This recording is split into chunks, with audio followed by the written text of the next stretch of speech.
Good morning. Good morning, sir. Right. Welcome again for this lecture.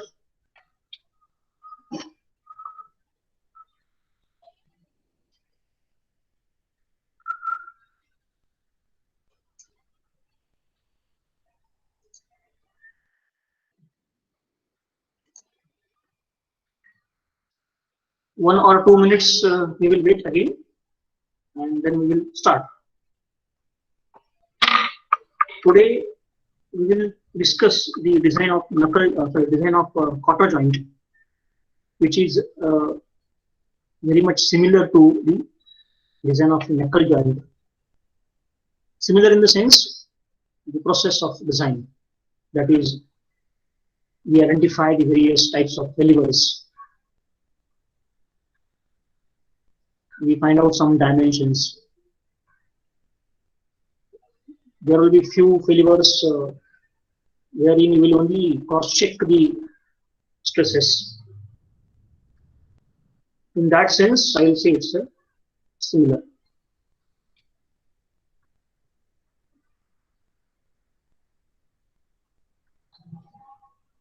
Just to confirm whether my screen is visible to you. Yes, Yes, sir. sir. Okay, good.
The full screen is visible. Somebody can reply, please. Yes, sir. Yes, sir. It's visible. Yes, sir. Yes, sir. Full screen, no? Yes. Okay. So today we will start the design of cotter joint. This is a sketch or a figure of cotter joint which you will see almost in all books. The actual application may not be very much similar to this. It will be again in a very simplified form. Maybe in next two slides we'll see some simplified form. But in majority of the books you will find design of cotter joint. When we say design of cotter joint, we will see this sketch as a cotter joint. Essentially, it consists of three parts. One part is, say, this one. You see this we got end. This one, sorry. This is the spigot or spigot, whatever pronunciation you want to make. It's just like a rod having some slot. This is a socket end, a socket. This shaft and this socket may be integral or may be coupled with some key, but it consists of one socket or a slot say. And if I insert this pivot end into the socket end, you'll see that the slot which you see here and here, this slot will match. And through this slot, you can insert this quarter. Quarter having some thickness T.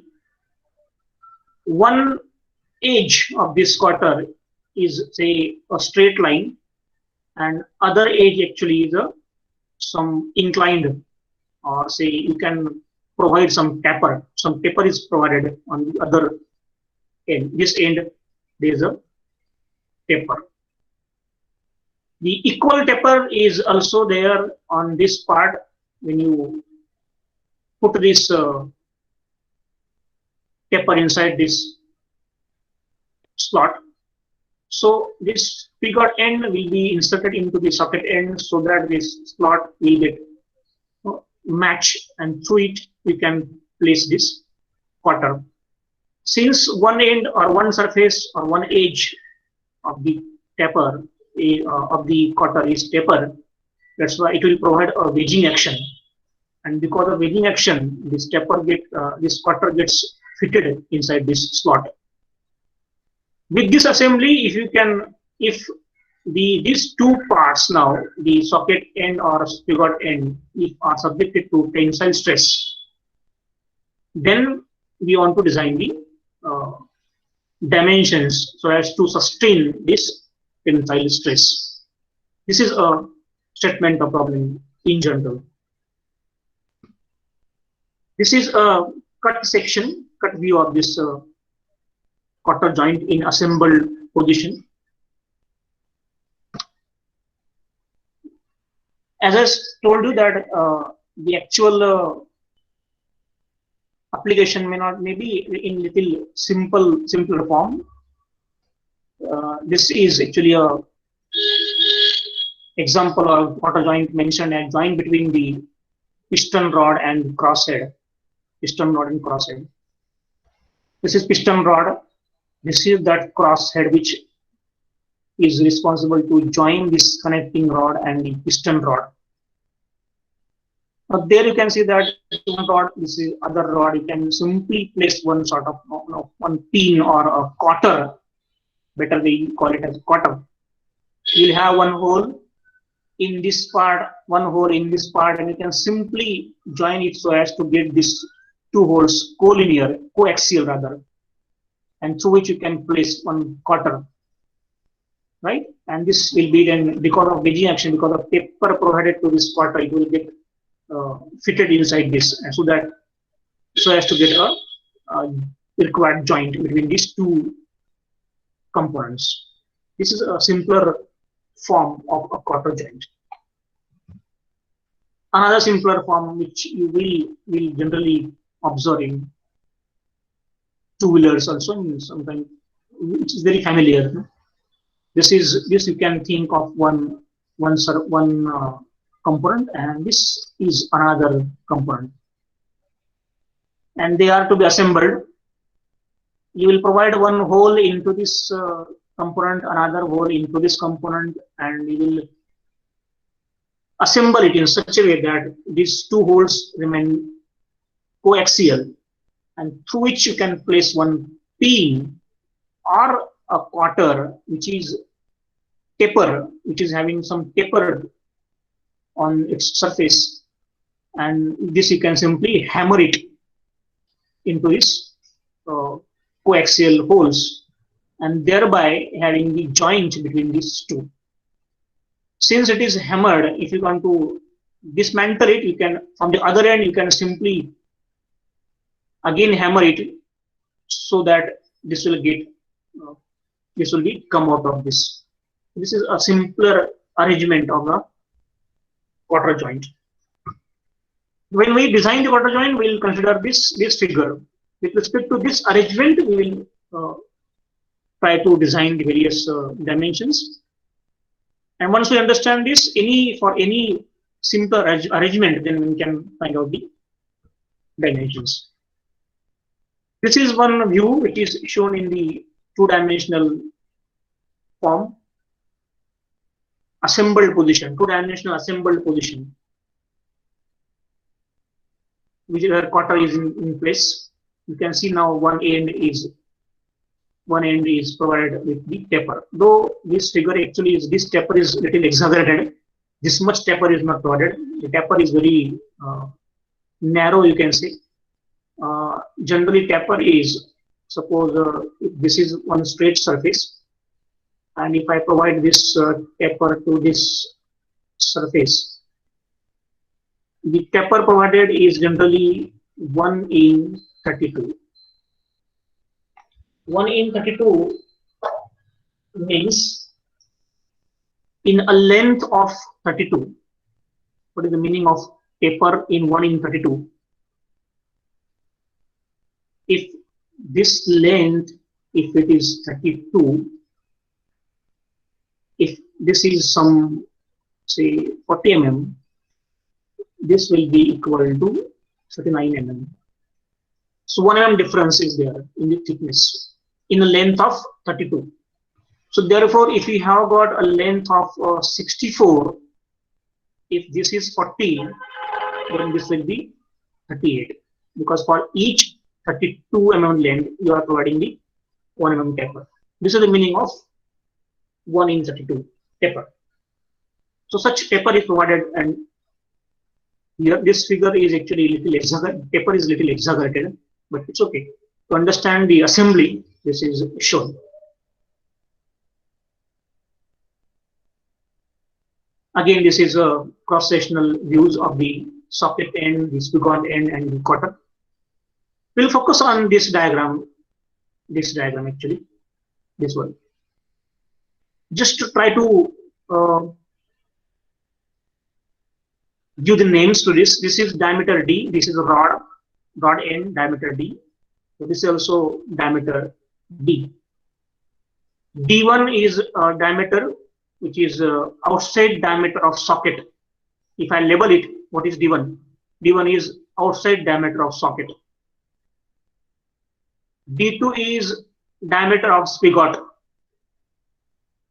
D3 is diameter of collar of spigot. D4 is diameter of collar of socket. D is the width of the quarter.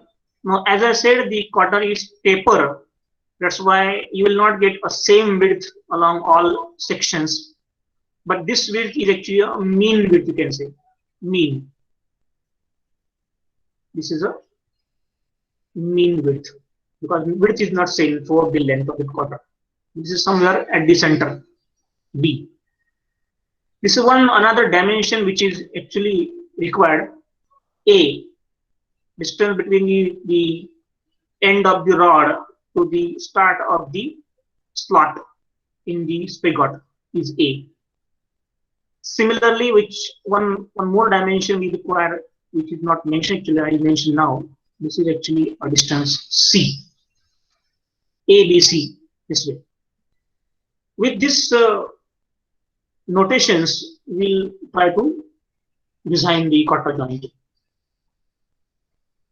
This is again the same thing which I now discuss, the labeling of the various parts.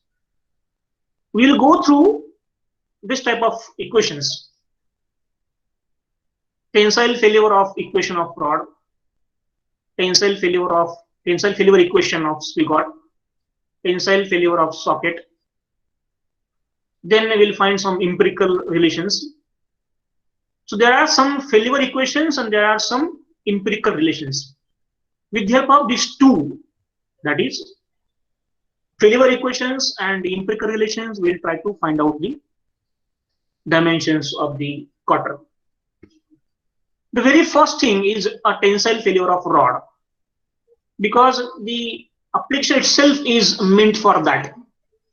So this is subjected to this rod I mean, I hope you are getting where I am writing.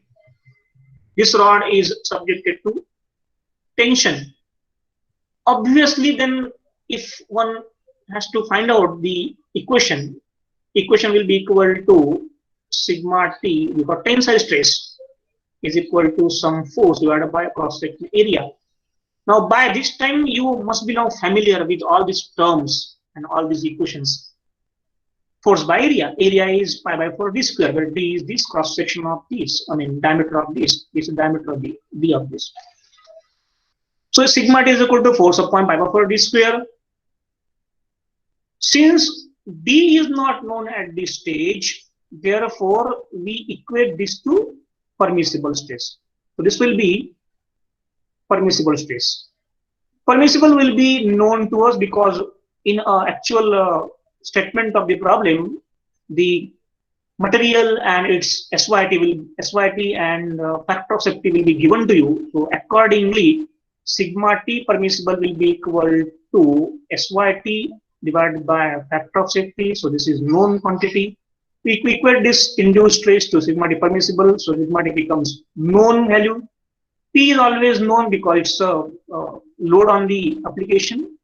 You can find out the value of D. Very simple. Okay. And we have been doing this exercise of finding out diameters in number of cases previous to this. So diameter of rod is to be found out by above equation. So tensile, by considering the tensile failure of rod, we are finding out the diameter. Once we get this diameter, it means that it will sustain this much load P in tension. That is, it will not fail under tension. This is the meaning. Okay, so diameter of rod is now found out. Next is we have to find out this diameter now, D2. This diameter D2 we have to find out. D2 can be different than D1. This was a D1 diameter. It can be different than D2. D2 is diameter. Now, if you say the length, if you see the length of this entire part of this figure, this much part, say, the weakest cross section is this cross section. Weakest cross section means where the area is minimum. And therefore, if I write the equation sigma t is equal to force by cross sectional area, which I will not take area here. See, if I cut here, you will get a complete area, that is pi by 4 d2 square. But if I cut here, I get this area is now less. This much area is less. So therefore, weakest section means where the area is minimum. So throughout the length of this figure, if you see, weakest section is that section if we pass that section through the slot. And therefore, this is my weakest section. For this, I will write equation sigma t is equal to force by cross-sectional area, because it is again tensile stress. So I have written now sigma t is equal to force by cross-sectional area. Which cross-sectional area now? The cross-sectional area which is now cut, which is available there, which is subjected to tension at this plane. So what is the area now? Area is equal to total area, circular total area, that is pi by 4 d2 square is total circular area minus this much slot. Now when I say this much slot means finding out area of this slot. This area is actually a rectangular area, almost rectangular you can say. Okay. The thickness, if you take thickness of this, if you take T, the other dimension becomes approximately D2. That's why approximately this area is equal to D2 into T. And that I have to subtract. That's why area is now pi by 4 D2 square minus that D2 into T. I hope you understand it. This is actually a purpose of learning this quarter joint and knuckle joint, because you'll get an ample scope to find out you'll get many cases where you want to find out the area a little bit critical, okay, that you have to identify and put it into the equation as a area of failure. sigma is equal to force by cross section area, and cross section area is now this pi by 4 d2 square minus d2 into t. From this equation, d2 we have to find out, but t is still there, which is unknown, and that is why there is one empirical relation that quarter joint t is equal to 0.31 times d. So by assuming this empirical relation of thickness of the quarter as 0.31 d, this becomes unknown, because you wanted to make it known, because you cannot go ahead with this equation if you have two unknowns. So you have to take some help of empirical relations. So t is equal to 0.31 d, the unknown becomes only d2, because this you are going to equate to permissible stress again. Therefore, in the entire equation, d2 becomes unknown, that you can find out. So from this, you can find out the d2. So find diameter d2 of spigot using the above equation. Above means now considering the failure of spigot under tension. We consider the failure of spigot under tension. Subsequently, we have identified the area. We have written the equation sigma t is equal to force by that area, which is already identified now. Unknown becomes 2. We have to take help of some empirical relations, some proportions to get one unknown eliminated. That's why you taken the help of standard equation quarter thickness t is equal to 0.31 d. Only d2 becomes unknown, you can find out d2. So d2 is now known by considering the tensile failure of spigot. Then tensile failure of socket. This is a socket.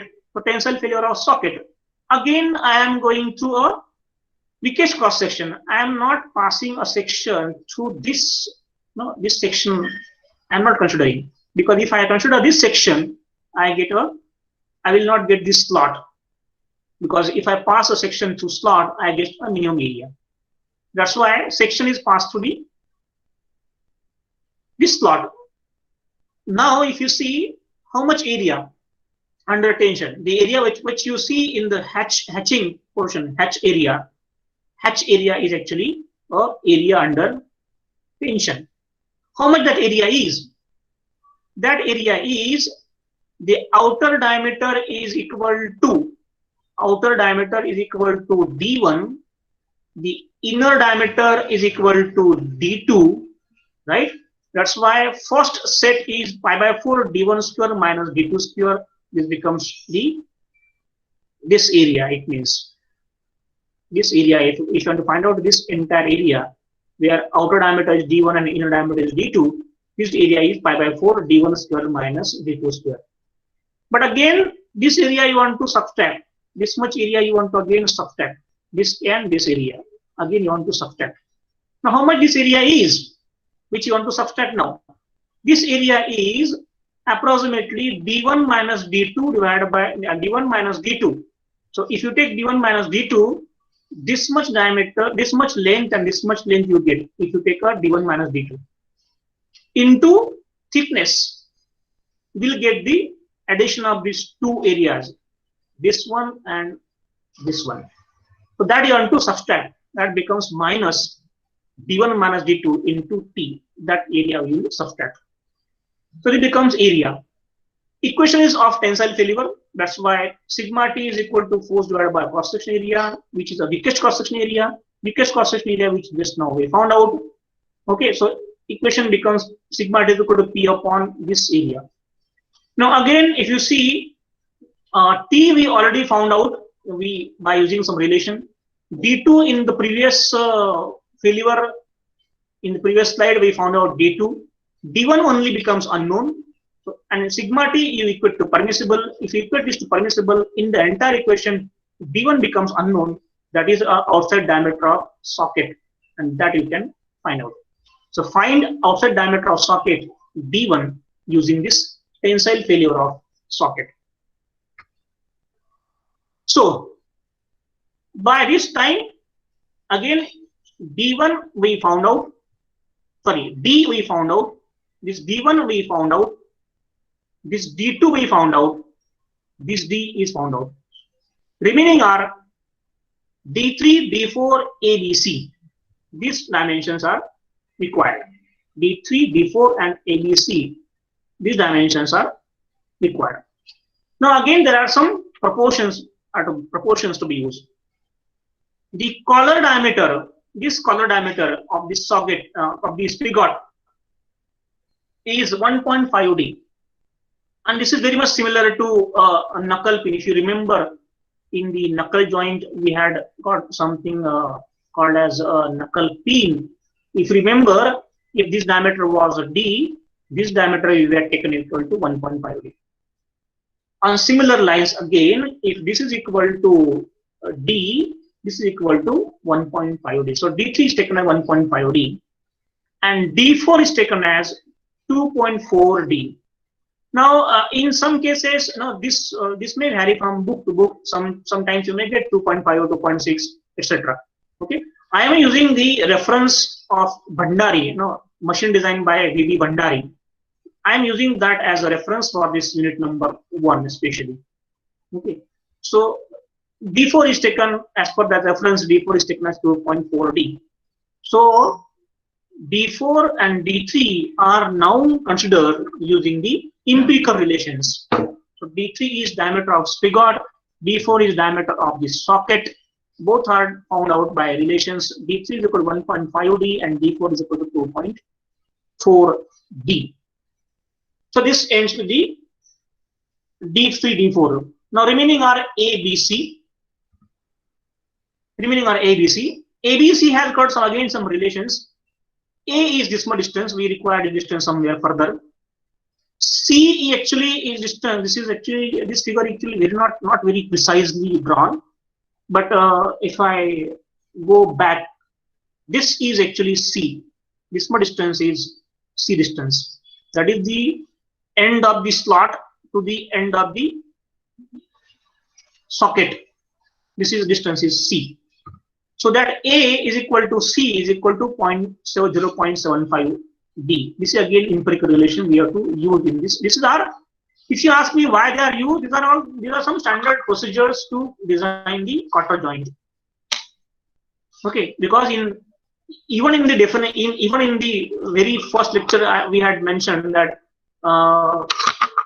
the design equations along with the empirical relations, with the help of these two, we have to go ahead with the calculation of various dimensions of the components under consideration. So A is equal to C is equal to 0.75 D. A is equal to C is equal to, though it is not shown proportionately, but A is equal to C is equal to 0.75 D. Remaining is now only B, that is a quarter width, say quarter width. Now quarter width is found out by considering two types of failures, just like the failure of knuckle pin. If you remember, in the knuckle pin also we had considered the shear failure and the bending failure. Same thing here. The quarter is considered under shear failure and also considered under bending failure. We write both equations. We find out the quarter width by these two equations, and whatever maximum we get out of these two, we'll use that as a final dimensions of the quarter width. So one is the shear failure equation. Shear failure is easy to understand. If you understand this loading, right? Because one is say a socket, another is say some spigot. This is in contact, and you are pulling from this side, you are pulling from this side. That's why whatever quarter inside this. Okay, I again draw a little better picture. This is say a quarter surface. This is say a spigot. I'll make it larger this way. This is subjected to some axial pull, and you are placing some quarter here. So if you see the quarter load, here it is in contact, quarter surface. Here also it is in contact, and on this side here it is in contact. That's why if you see now, the load on this I'll show by this line. Load on this I'll show by this line, and this here it is in contact. I'll show this line, something like this. Okay, and if it is tightly fitted inside some cavity, then there is no scope for bending if it is tightly fitted. Then it will go under shear. But shear will take place along the two planes now, because this is entire surface is in contact. This is not actually point load, though it is shown as point load. It is not actually point load. This is entire surface is in contact. This entire surface is in contact. This entire surface is in contact. That's why if you see now this plane and this plane, these two planes will be under shear. And that's why shear failure, if I write the equation considering the shear failure, then tau is equal to force divided by cross section area, 2 times cross section area. Cross section area is what? Mean length is, this is B, and other dimension which is perpendicular to this slide is the T. So B into T. That's why B is equal to P upon 2 tau T. This equation you get by considering the failure under shear. So if this we want to find out, this is known, T is known, tau we equate to permissible tau, which is equal to how much? Which is equal to 0.5 of SYT by factor of safety. SYT of the material of the quarter will be given to you, factor of safety is given to you, so 0.5 SYT by factor of safety, you will get the equation. So B can be found out. By this way, if you find B, you will say that you consider the failure, or you anticipated the failure of quarter under shear, and accordingly you write an equation and found out. So once we get B by this equation, it means that this will not fail under shear. So this is one criteria. Another criteria is now bending criteria. For bending criteria, again, this is very much similar to the knuckle pin. We have seen the same, almost similar diagram in knuckle pin also. Only dimension, only the knuckle pin, there was cross section was circular. Here cross section is rectangular. That's the only difference. Otherwise, it is actually the same. On same lines, we had already seen this. So bending moment. Again, this also we have seen that this is one approximation, that it is triangular pattern load is assumed here, and that this also we discuss in knuckle pin. So if somebody still requires explanation of this, you can personally contact me. I can give you some more detail. But this actually we have already seen in the knuckle joint also. On similar lines we are doing in quarter joint. So if I understand now this is subjected to bending moment, then obviously I will say that with the given loading, I'll understand by my previous knowledge of strength of material that bending moment will be maximum at the center. Okay, so center plane is subjected to maximum bending moment. And how much that amount is? The amount is equal to this P by 2 into dismal distance minus this P by 2 into dismal distance. Okay. Now dismal distance, when I say this was, the distance is taken actually as D by 2 plus X, because this was D by, entire was D2, half of is D2 by 2, and this is X. X is 1/3 of Y. 1/3 of is Y, right? This much, and Y is actually is nothing but, if you see, it's a if you refer this figure, you will understand this. What is that dimension? Okay. So if we understand now that it is subjected to bending moment and maximum bending moment is occurring at the center, next step must be done to write down that bending moment. So this is the bending moment. E by 2 into distance is D2 by 2 plus X. X is 1/3 of Y. I written here separately that X is equal to 1/3 of Y. Y, if you want to take it, it is equal to D4 minus D2 divided by 2. Because if you can correlate the dimensions, this actually was D4. That is equal to diameter of a socket collar D4. And this is actually a D2, that is diameter of the spigot. Okay, and that's why this y, if I say this as y, this is d4 minus d2 divided by 2 is this y. And since you say a triangular load, the resultant of the triangular load is always at the location of distance of 1/3 from the height. So from this 1/3, so 1/3 of y. That's why this is x dimension. I told you that this is this. If you take this figure on paper and if you try to get the maximum moment on your own by doing some calculations, then it becomes easy to understand. Whatever explanation I give you, there may be some chance that you will not understand it. But if you try your own, then it becomes easy, because fundamentally, if you go force into distance minus this force into distance, and next is only to find the distance. Okay, how to find distance, etc. If you take a pen and paper and if you do it on your own, then it is not that way difficult. So, in short, I'll just say that this is load into distance minus load into distance. This way, that becomes maximum bending moment. Once we get maximum bending moment, bending stress is equal to bending moment divided by I by y, where I is the moment of inertia of this cross section now, because cross section is not circular now. Cross section is this one, where this will be equal to t into b cube by divided 12, because along this plane it will try to bend, along this axis rather, xx. Along this axis, this section will try to bend. That's why t into b cube by 12 becomes the moment of inertia about this xx axis. This is y I, and y is now distance between the outermost fiber to the neutral axis. This much is y. This is equal to y. This y and this y is different. This is in general we write sigma b to them upon I by y. That y I am talking about is b by 2.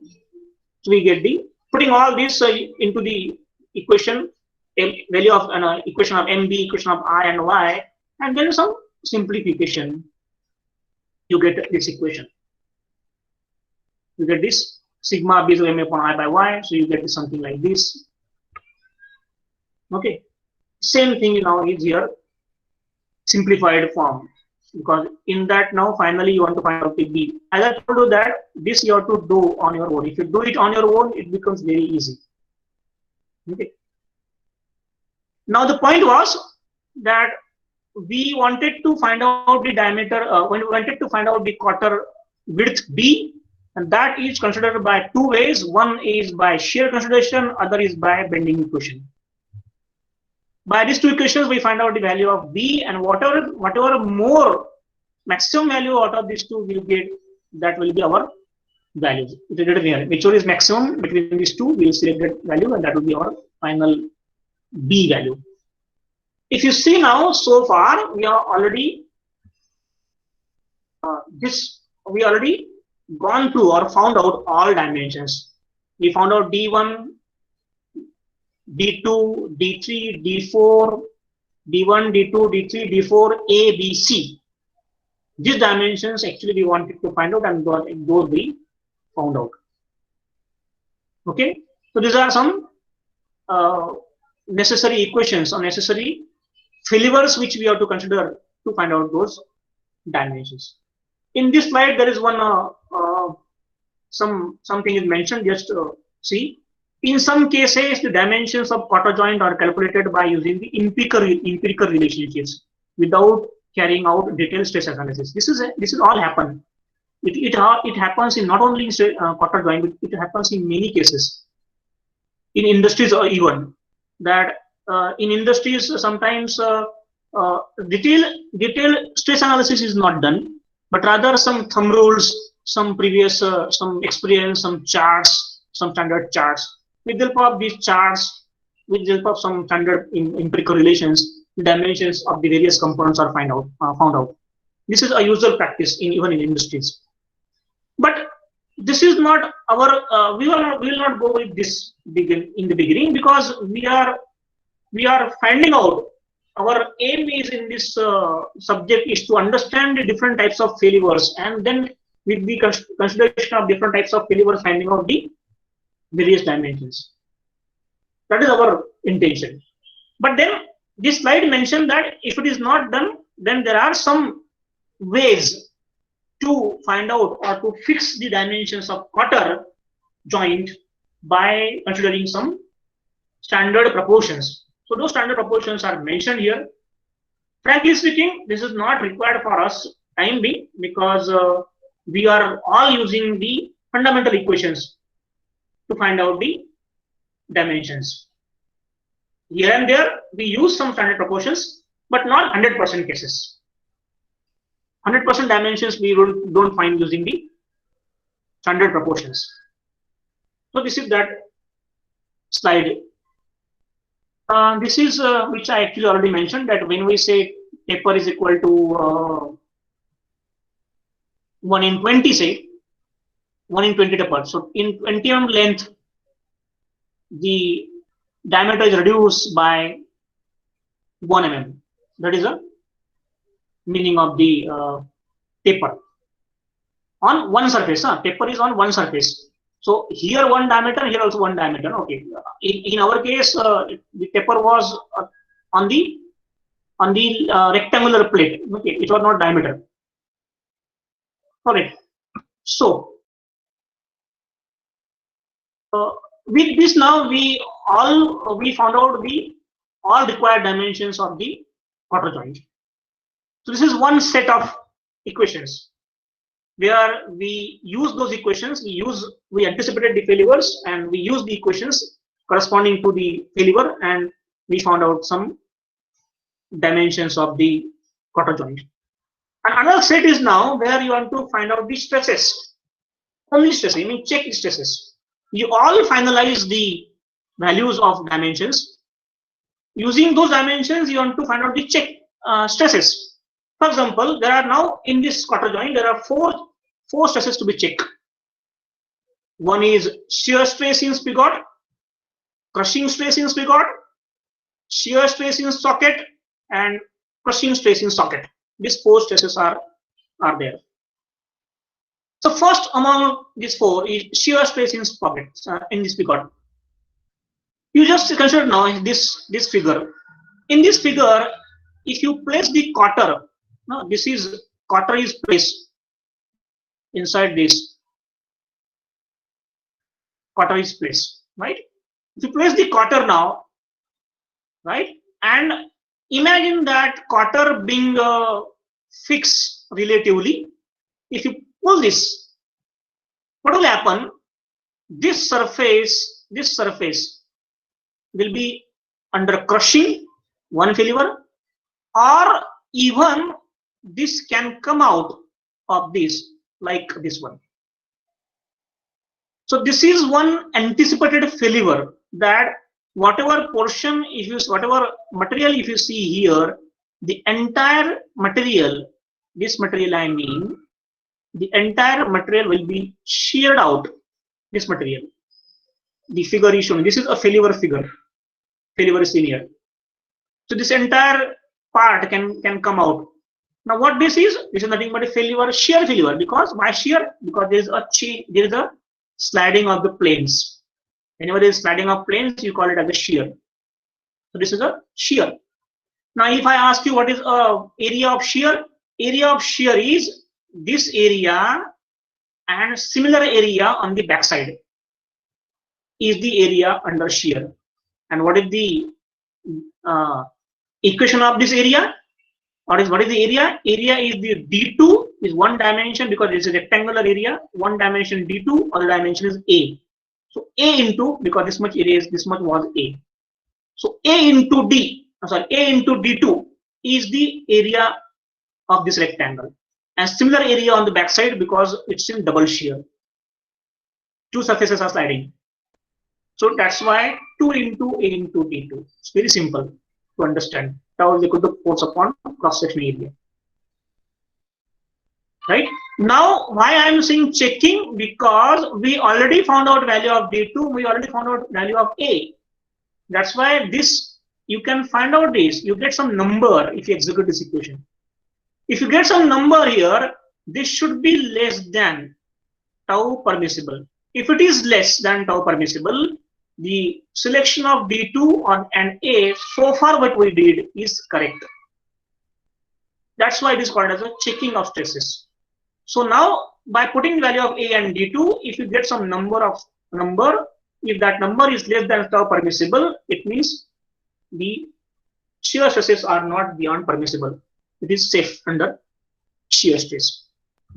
Then shear stress in socket. Similarly here also, if you just again imagine that here there is one socket, here there is one quarter is placed inside this, right? And imagine that quarter is fixed relatively and you are pulling this. What happened? Because of that, one of the failure which you can anticipate is that this much area can come out. It will just compress, and this material is so weak that this will come out of this. This can happen. This is all anticipations. These are all your anticipation that this may fail this way. But if it fail this way, you have to take care. So, which is area under failure? If you see the area, what you see rectangle area, this area and the area on the back side. Again, this is in double shear. This area you want to find out. That area becomes your area under failure. And what is that area? It is shown here. Outer diameter D4, inner area D2 because there is a hole. That's why material is only this much. This is material and this is material. And what is dimension of these materials? Area D4 minus D2 into C. And there are such two areas. That's why two times D4 minus D2 into C. This is area.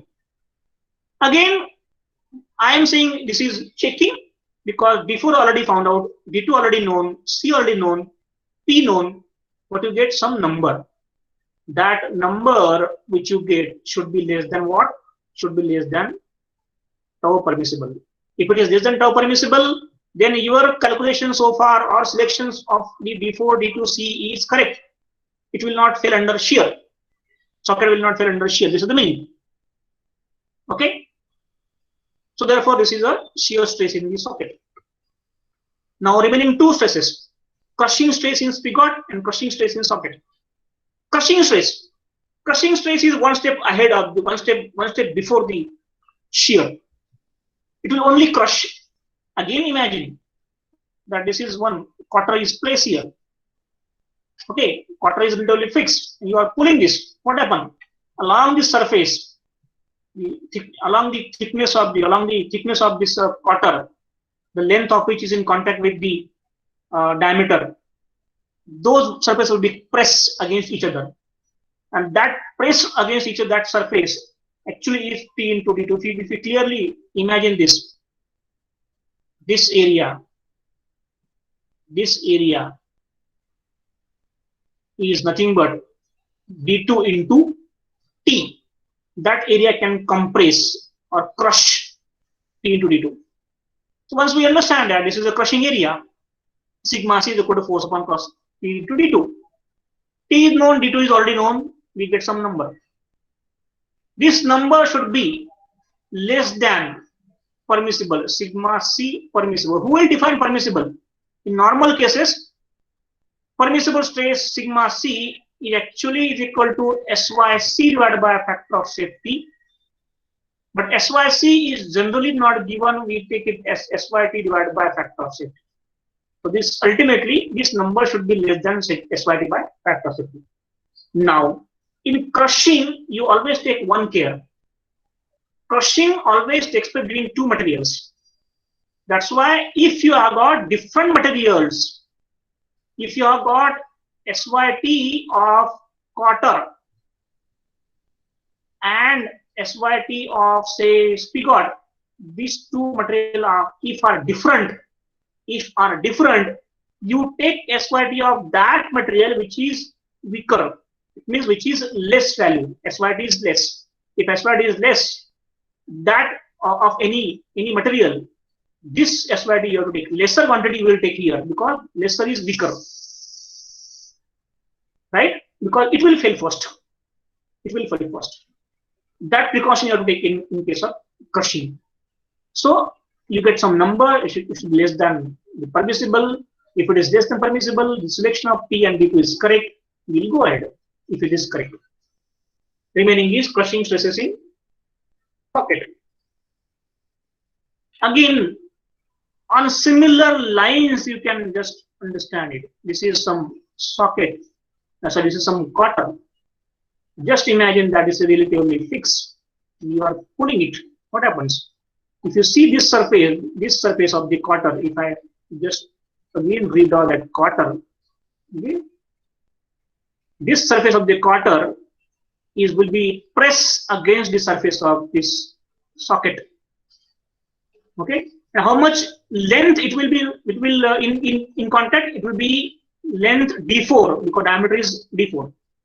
Out of this length, d4 length will be in contact. d4 length will be in contact with the quarter material. That is why d4 minus d2 because there is a hole into T. That becomes the area which is under crushing. And therefore, crushing stress will be sigma c equal to force upon that area which we are just now seeing. This is checking. D4 is known, D2 is known, T is known. You get some value, you get some number. This number should be less than permissible. Sigma c permissible. Again, we will define the permissible. Permissible is by, now I'll directly write SYP by factor of 60 because SYC generally not given. Of which material? Weaker material. If two materials are different. If in the problem all materials are same, no problem, you go ahead with the same. But if the two materials are different, having the two different values of SYP, you will take a weaker material of these two, quarter and the socket. If it is less, selection is correct, you will go ahead with this. So this is the sigma C of this, right? I will give the attendance here. If any problem, you can just ask me. But this much, this topic is very much similar to the topic which we are seeing in the knuckle joint.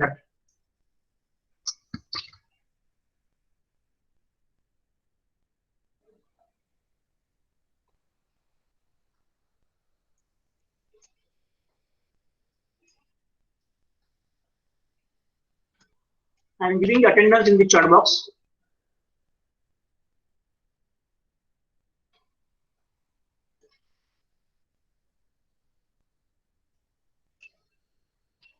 Somebody just can reply whether it's working or not, because many times it happens that by mistake it gets locked.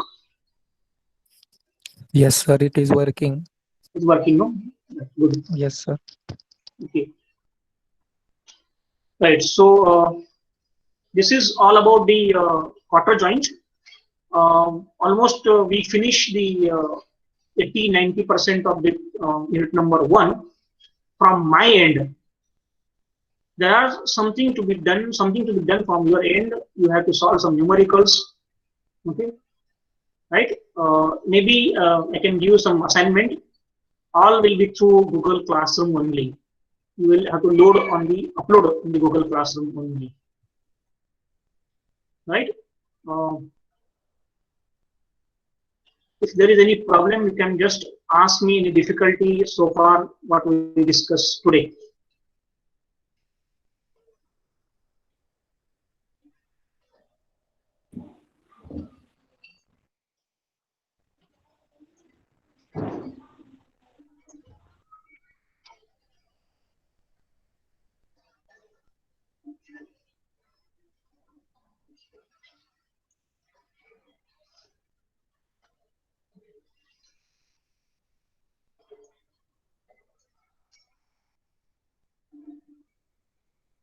Anybody is having any problem? No, sir. All understood?